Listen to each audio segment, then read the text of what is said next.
창세기 49장 16절에서 28절까지의 말씀입니다. 다는 이스라엘의 한 지파같이 그의 백성을 심판하리로다. 다는 길섭의 뱀이요 샛길의 독사로다. 말곱을 물어서 그 탄 자를 뒤로 떨어지게 하리로다.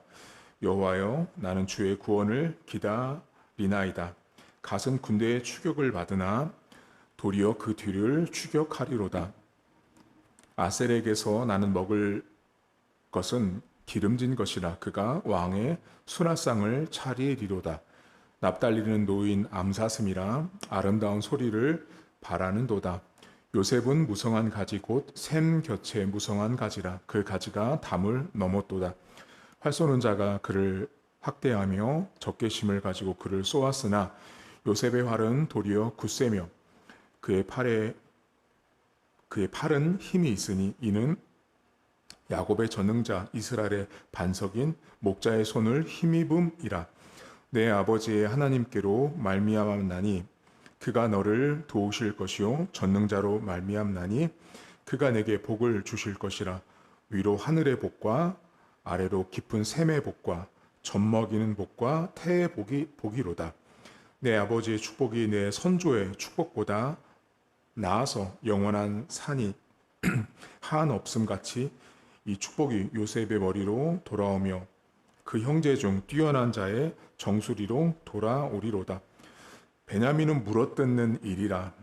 아침에는 빼앗은 것을 먹고 저녁에는 움킨 것을 나누리로다. 이들은 이스라엘의 12지파라. 이와 같이 그들의 아버지가 그들에게 말하고 그들에게 축복하였으니 곧 그들의 각 사람의 분량대로 축복하였더라. 아멘. 각 사람의 분량대로 축복했다라고 오늘 마지막 절에 나옵니다.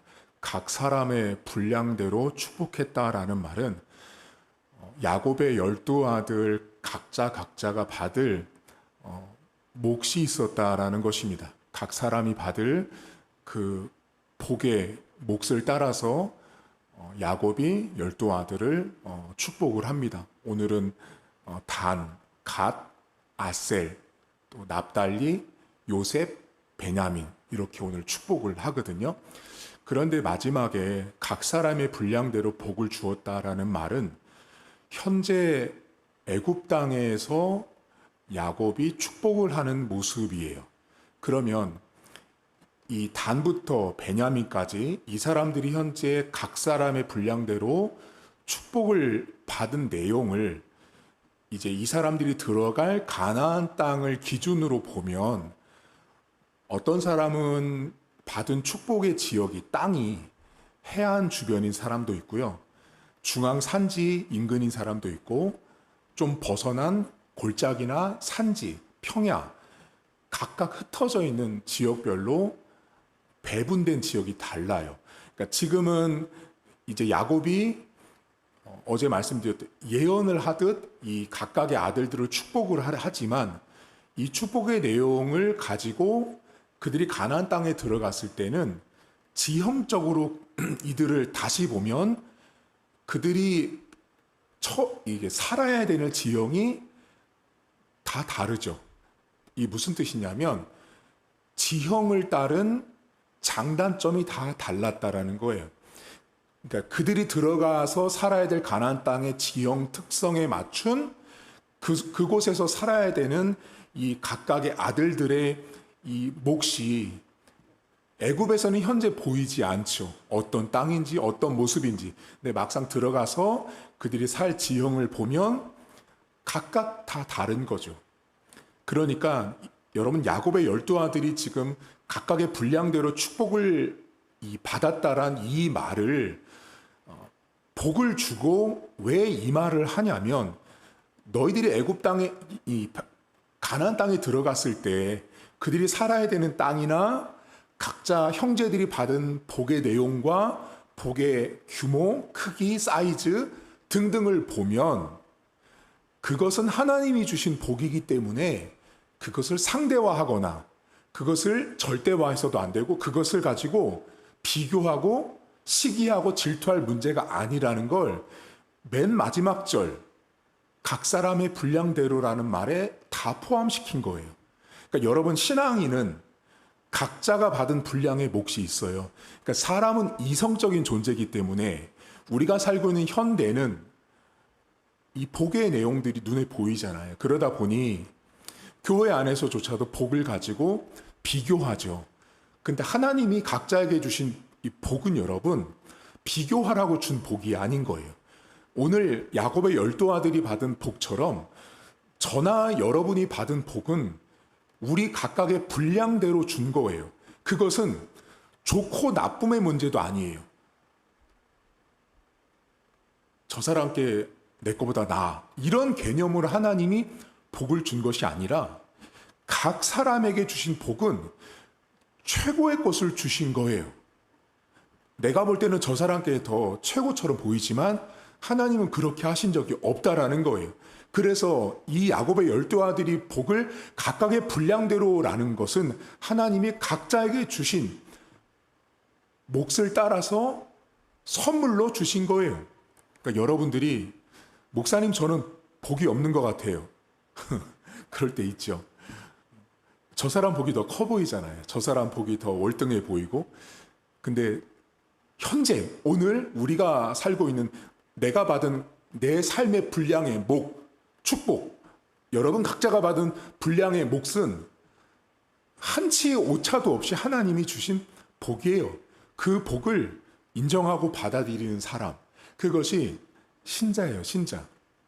오늘 이렇게 마지막 절에 각각의 분량대로 말한 다음에 정리를 하고 이제 앞부터 야곱이 단부터 축복을 하거든요. 이 단이라는 사람이 축복을 할 때 여러분, 단에게는 뭐라고 말하냐면 한 지파, 이스라엘의 한 지파처럼, 한 이스라엘처럼 심판한다라고 나오거든요. 이 말은 나쁜 뜻이 아니에요. 이게 무슨 뜻이냐면, 좀 더 쉽게 풀어서 설명드리면, 단이라는 사람은 다른 사람이 잃어버린 권리를 찾아준다라는 뜻이에요. 단이라는 사람은 다른 사람이 잃어버린 권리를 되찾아 주는데, 이 단을 말할 때 뱀이라고 말하잖아요. 독사라고 말하잖아요. 근데 말굽슬 무른다고 말하잖아요. 이게 뭐냐면, 단은, 여러분, 뱀은 매우 미약한 존재잖아요. 작고 미약한 존재예요. 그런데 말굽을 무른 건 뱀보다 훨씬 큰 존재를 무는 거잖아요. 그러니까 미약한데, 미약한 존재이지만 다른 사람의 권리를 되찾아주는 존재가 단이에요, 단. 근데 그 단을 이야기하면서 나는 여호와의 구원을 기다린다라고 말하는 거예요. 한마디로 단을 축복하는데 어떻게 축복했냐면, 너는 미약해. 정말 미약하고 작아. 하지만 여러분, 뱀은 매우 기민한 동물이잖아요. 그러니까 그렇게 작고 기민하지만 하나님의 도우심으로 누군가, 지파, 다른 사람이 잃어버린 권리를 되찾아주는 역할을 할 존재가 단이라고 말을 해주는 거예요. 그래서 여러분들이요, 우리는 다 미약하고 작잖아요, 여러분. 잘 드러나지 않지만 내가 누군가의 권리를, 우리는 보통 내 권리를 찾으려고 애쓰잖아요, 여러분. 하지만 단처럼 다른 사람이 잃어버린 어떤 권리를 되찾아주는 심판자로 내가 서면 단이 누렸던 축복을 얻는 모습과 같다라는 거예요. 이게 단이 받은 축복이에요. 갓은 여러분, 추격을 당하지만 도리어 추격한다라고 말하거든요. 무슨 뜻이죠, 여러분? 추격당한다라는 건 계속 도망자, 패배자, 실패자였지만 다시 이 갓이 공격하는, 다시 승기를 잡는 존재로 갓을 야곱이 그렇게 축복합니다. 그 다음 아셀을 축복할 때 아셀은 뭐라고 말해요? 기름진 것이 많아서 왕의 수라상을 섬기는 자가 된다라고 말하죠. 기름진 것을 가지고 왕의 수라상을 섬기는 건 여러분, 내 땅에서 그 추수한 열매가 가장 최상품이라는 거예요. 가장 최고의 상품을 수확해서 왕에게 드릴 수 있을 만큼의 가장 최고의 것을 만드는 존재가 아셀이에요, 아셀. 저는 여러분 삶이요, 기름지고 왕의 수라상에 올리는 이 농작물은 각자의 인생에게 주어진 인생의 삶의 어떤 일터, 직장, 토지에서 내가 만들어내고 내가 생산해내는 것이 최상품, 최고의 것을 하나님께 드리는 사람이 아셀이에요, 아셀. 그래서 여러분들이 누군가를 섬기든 왕 같은 우리 하나님을 섬기든 교회를 섬기든 가장 극상품으로 섬기는 모습, 그것이 내가 그렇게 삶을 살 수 있다면 아셀이 받은 복을 누리는 삶이에요. 납달리는 뭐라고 말해요, 여러분? 납달리는 아름다운 소리를 말하면 암사슴을 말하잖아요. 이게 아름다운 소리를 낸다라는 말은 새끼를 낳다라는 말이에요, 히브리어가. 그럼 무슨 말이냐면 생명이 끊어지지 않는 거죠. 납달리가 받은 축복은 생명이 끊어지지 않는 거예요. 그러면 새끼를 낳는다라는 개념은 구약적인 배경에서 그 당시 여러분 새끼를 낳는 것은 돈이에요, 돈. 지금이야 이렇게 화폐지만 그 당시에는 여러분 짐승이 돈이었다고요. 그러니까 근데 그 짐승이 계속 아름다운 소리를 내요. 계속 새끼를 낳는다라는 건 돈이 끊어지지 않고 부유와 풍성함이 멈추지 않는다라는 축복을 받은 사람이 납달리예요. 너무 좋죠, 여러분. 여러분 삶에 늘 내 하는 일터, 내 사업장, 내 하는 삶 속에서 매일같이 새끼가 난다고 생각해 보세요, 여러분. 아침에 일어났더니 외양간에 가고 들판에 갔더니 내가 키우는 양이나 소가 염소들이 계속 새끼를 낳으면 그 새끼가 아니에요. 그냥 돈이에요, 돈. 그 시대로 말하면. 납달리가 그런 축복을 받습니다. 요셉은 어떤 축복을 받아요, 여러분? 요셉은 샘 곁에 있는 무성한 가지처럼 담을 넘는다라고 말하잖아요. 자, 근데 이때 여러분, 요셉을 향해서 지금 이 야곱이 축복을 할 때 목자의 손이 너를 돕고 선조들에게 주셨던 축복을 요셉이 받는다라고 말하거든요. 그러니까 목자의 손과 선조들에게 약속했던 하나님의 약속의 그 축복이 자, 요셉이 받는 거예요. 그러니까 요셉에게 여러분, 요셉이 받는 복이 오늘 이 야곱의 12아들 축복 중에 제일 길거든요. 요셉이 참 많이 축복을 받아요. 그런데 절대 놓치지 말아야 될 것은 성경이 뭐라고 말하냐면 요셉이 잘해서 받은 복이 아니라는 거예요. 목자가 도와준 하나님의 도우심과 선조들, 아브라함부터 하나님이 약속한 그 약속을 요셉이 이러이러하게 행동했기 때문에 주는 복이 아니라 하나님 스스로가 당신의 약속을 지켜가고 있던 거예요. 그때 요셉이 받은 복이에요. 그 복이 뭐냐면 샘 곁에 있는 무성한 가지가 돼서 담을 넘는다라고 말해요. 이스라엘은 물이 귀한 나라예요. 근데 그 식물이 물 곁에 있었으니 죽을 수가 없는 나무인 거죠. 한마디로 말하면. 계속 성장해요. 근데 담을 넘는다라는 건 뭐예요, 여러분? 자, 담을 넘는다라는 것은 내가 있는 이 요셉의 이 무성한 가지가 담을 넘는다라는 건 다른 여기가 아니라 다른 지역으로, 다른 곳을, 다른 환경, 다른 사람에게 영향력을 미친다는 뜻이에요. 그러니까 지금 이 가지가 풍성해지는 건 하나님이 이 물 곁에 있어서 번성하게 하는 의미와 더불어서 다른 누군가에게 영향력을 미치는 존재가 요셉이라고 말하는 거예요. 그러니까 지금 담을 넘는다라는 이 표현은 우리가 흔히 나쁜 표현으로 말할 때 이 사람이 저 사람한테 막 이렇게 간섭할 때 저 사람이 오지랖이 넓다라는 말 하잖아요. 지금 요셉에게 쓴 말은 그런 개념이 아니에요. 매우 선한 영향력을 펼치는 존재가 요셉이라고 말하는 거예요. 그러니까 여러분들의 삶 속에 내가 교회에 있다가 집을 가거나 직장을 가거나 어디를 가는 건 마치 우리가 담을 넘는 크리스찬의 모습이에요. 여러분들이 주일날 와서 예배를 드리고 오늘도 이렇게 예배를 드린 다음에 세상으로 나가시는 건 마치 담을 넘어서 세상 밖으로 나가는 것과 똑같거든요. 그때 내가 영향력이 있어야 돼요. 그러니까 교회가, 신자가 신앙의 균형이 잡히지 못하면 요셉에게서 뭐를 보냐면, 샘 곁에 있어서 무성한 가지가 담을 넘은 것만 너무 추구하고 바라지만 그 담을 왜 넘냐고요. 담을 넘어가면 어떻게 되냐고요. 내 땅이 아니거든요. 내가 만났던 사람이 아니거든요. 그곳에 넘어가서 뭐예요? 영향력을 발휘하는 삶. 그것이 요셉이 받은 축복이에요. 여러분, 오늘 이렇게 예배를 드린 것은 교회라고 하는 말씀의 샘에서 여러분들은 물을 드신 거예요.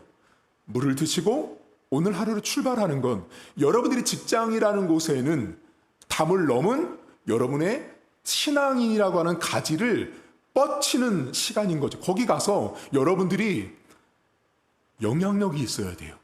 역시 저 사람 교회 다니는 사람이 돼서 그런지 말이 달라, 행동이 달라, 이런 모습이 여러분 안에 있어야 한다라는 거예요. 마지막으로 베냐민을 축복하거든요. 여러분, 베냐민은 뭐라고 말하죠? 일이라고 말하죠. 일이. 근데 일인데 언뜻 보면 되게 나빠 보이잖아요. 근데 아침에 잡아먹고 저녁 때는 나눠준다라고 말하죠. 여러분, 이거 되게, 이 베냐민이 어떻게 이 야곱이 축복을 한 거냐면, 이리가 갖고 있는 강함, 빼앗는, 먹이를 사냥하는 강함을 말하지만, 여기 본문에 보면 움켜진 것을 나눠준다라고 말하잖아요. 사람은 어때요? 움켜쥐면 안 주려고 하잖아요. 근데 베냐민에게 무슨 축복을 주냐면, 자기가 움켜진 것을 저녁이 되면 나눌 줄 아는 사람인 거죠. 이런 사람 여러분 흔하지 않아요. 엄청난 축복인 거죠. 그러니까 여러분들 삶에 내가 뭔가 움켜쥐려고 하는 사람들은 베냐민이 받았던 축복과는 거리가 먼 사람이에요. 근데 내가 움켜쥐려고 하지 않고 자꾸 나눠주려고 하는 사람들이 있거든요. 분명히 자기가 손해를 봄에도 불구하고 나눠주는 사람들이 있어요. 그 사람 베냐민 같은 축복을 자기 삶에 누리고 있는 거예요. 여러분, 오늘 야곱이 12아들에게 축복을 하면서 각각의 분량대로 축복했습니다. 여러분 가진 축복, 분량, 그게 절대적인 축복이에요. 남과 이렇게 비교하거나 논하려고 하면 안 돼요. 하나님이 여러분에게 주신 복은 가장 최고의 것, 가장 좋은 것을 주셨다라는 걸 기억하세요. 근데 잘 안 되시죠? 모든 사람이 그래요. 모든 사람이 내가 받은 복을 자꾸 남과 비교하거든요. 그러면 내 복이 작아 보이고 부족해 보이고 약해 보인다고요. 근데 하나님은 가장 좋은 것을 주셨다라는 사실입니다. 그리고 두 번째, 오늘 단, 갓, 아셀, 납달리, 요셉, 베냐민, 이 사람들에게 주셨던 축복을 여러분들이 기억하시면서 다 여러분 삶에 누리고 적용하면 좋겠지만, 요셉처럼 두 가지만 적용해 보세요. 가서 영향력을 펼치세요. 담을 넘은 것만 자랑하지 마시고, 풍성한 것만 자랑하지 마시고, 넘으셨으면 그곳에 가서 신자다운 영향력을 발휘하세요. 그리고 마지막으로 베냐민 같은 복을 좀 여러분 누리세요. 일이 움켜쥐잖아요. 짐승이 어떻게 자기가 움켜진 걸 나눠주겠어요. 다 내가 먹으려고 하지. 근데 베냐민 어때요? 움켜진 것을 나눠주는 존재라고 축복을 하고 있다는 거예요. 오늘도 여러분 것만 챙기지 마세요. 나눠주세요. 목사님 싫은데요? 그렇게 하셔야 돼요. 그게 하나님 백성의 모습입니다. 오늘도 내가 받은 복을 따라서 오늘 주셨던 이 아들들의 복이 여러분 삶에도 나타날 수 있기를 주님의 이름으로 축복합니다. 하나님 아버지, 우리가 받은 복은 각자가 분량대로 받은 복이고, 최고의 복, 가장 아름다운 복, 멋진 복을 하나님께 받았습니다. 인간이고 이성적인 존재이기 때문에 매우 시대가 물질적인 시대를 살고 있다 보니 내가 받은 복도 비교합니다. 심지어 은사까지도 비교하고, 교회 크기까지도 비교하고, 성도 숫자까지도 비교하고, 모든 것을 비교하는 시대가 되었습니다. 하나님, 하나님이 우리에게 주신 복은 가나안 땅에 들어갔을 때 각각의 아들들의 지형이, 어떤 사람은 해안가, 어떤 사람은 산지 중앙, 어떤 사람은 골짜기, 어떤 사람은 평야였습니다. 그것은 비교하라고 주신 것이 아닙니다. 오늘도 우리가 받은 복이 얼마나 값진 복인지를 기억하게 하시고, 오늘 아들들이 받았던 이 여러 가지 복 중에 하나님 요셉처럼 영향력을 발휘할 수 있도록 하나님 도와주시고, 또한 베냐민처럼 움켜쥐는 삶이 아니라 나눠줄 수 있는 삶이 될 수 있도록 하나님 은혜를 더하시길 원합니다. 하나님, 그래서 오늘도 그 하나님의 복이 각자 성도들에게, 어떤 사람은 단처럼, 어떤 사람은 가시나 아셀처럼 그런 복을 누리길 원하는 성도들이 있다면 그 복도 우리 성도들에게 하나님 허락해 주옵소서. 감사드리며 예수님의 이름으로 기도하옵나이다. 아멘. 하늘에 계신 우리 아버지의 이름을 거룩하게 하시며 아버지의 나라가 오게 하시며 아버지의 뜻이 하늘에서와 같이 땅에서도 이루어지게 하소서. 오늘 우리에게 일용할 양식을 주시고 우리가 우리에게 잘못한 사람을 용서하여 준 것 같이 우리 죄를 용서하여 주시고 우리를 시험에 빠지지 않게 하시고 악에서 구하소서. 나라와 권능과 영광이 영원히 아버지의 것입니다. 아멘.